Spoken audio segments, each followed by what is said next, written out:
HIV ఉన్న వాళ్ళల్లో sex తక్కువగా ఉంటుందా?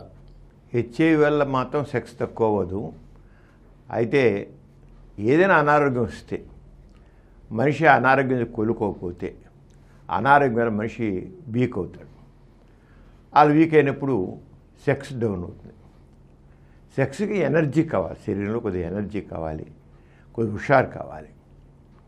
మనిషి నీరసంగా ఉంటే ఆ హుషారు రాదు. ఎందుకంటే మనిషి కాస్త హుషారుగా ఉన్నప్పుడే ఫీల్ గుడ్ హార్మోన్స్ చక్కగా సెక్రెట్ అవుతాయి. అంటే డోపమైన్ కానివ్వండి, సెరోటోనిన్ కానివ్వండి, ఆక్సిటోసిన్ కానివ్వండి, ఎండార్ఫిన్స్ కానివ్వండి. మనసు ఉల్లాసంగా ఉన్నప్పుడే ఉంటుంది. మనిషి నీరసంగా ఉన్నప్పుడు మన మనసు ఉల్లాసంగా ఉండదు కదా. అంటే అదేవిధంగా హెచ్ఐవి ఉండి మనిషి ఇంకా కోలుకోకపోతే, జబ్బు నుంచి కోలుకోకపోయినట్లయితే మన సెక్స్లో కూడా వీక్ అవుతాడు. అంతేకాని జబ్బు వల్ల వీక్ అవడం అంటూ ఉండదు. సాధారణంగా హెచ్ఐవికి మందులు వాడితే ఏఆర్టీ మందులు, యాంటీ రిట్రోవైరల్ థెరపీ అంటాం.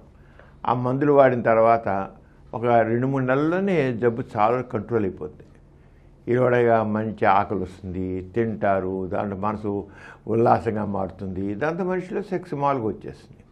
అంచేత హెచ్ఐవి ఉన్న వాళ్ళల్లో సెక్స్ వీక్గా ఉంటుంది, డల్గా ఉంటారు, సెక్స్ చేయలేరు, ఇవన్నీ ఏం లేదు. హెచ్ఐవి ఉన్నప్పటికీ మందులు సక్రమంగా వాడుతూ ఉంటే వాళ్ళు చక్కగా సెక్స్లో పాల్గొంటారు. అందరిలాగానే వాళ్ళు కూడా సెక్స్లో చాలా యాక్టివ్గా ఉంటారు. అందుకని హెచ్ఐవి ఉండడం వల్ల వీక్ అవుతారని లేదు. తక్కిన అనారోగ్యాలాగానే హెచ్ఐవి, తక్కిన అనారోగ్యాలు ఎలా కోలుకుంటారు, హెచ్ఐవిలు కూడా త్వరగానే కోలుకుంటారు. అంచేత దాని మీద భయం అవసరం లేదు. ఈ కార్యక్రమం మీకు ఎంతో నచ్చింది కదా. ఇటువంటి మరిన్ని వీడియోల కోసం అనతి కాలంలోనే 20 కోట్లకు పైగా వ్యూస్ సాధించిన సమరం ఛానల్ సమర్పించు సమరం మీకోసం ఛానల్కు సబ్స్క్రైబ్ చేయండి, లైక్ చేయండి, మీ ఫ్రెండ్స్కి షేర్ చేయండి. అలాగే ప్రక్కనున్న గంట సింబల్ని ప్రెస్ చేయడం మర్చిపోకండి.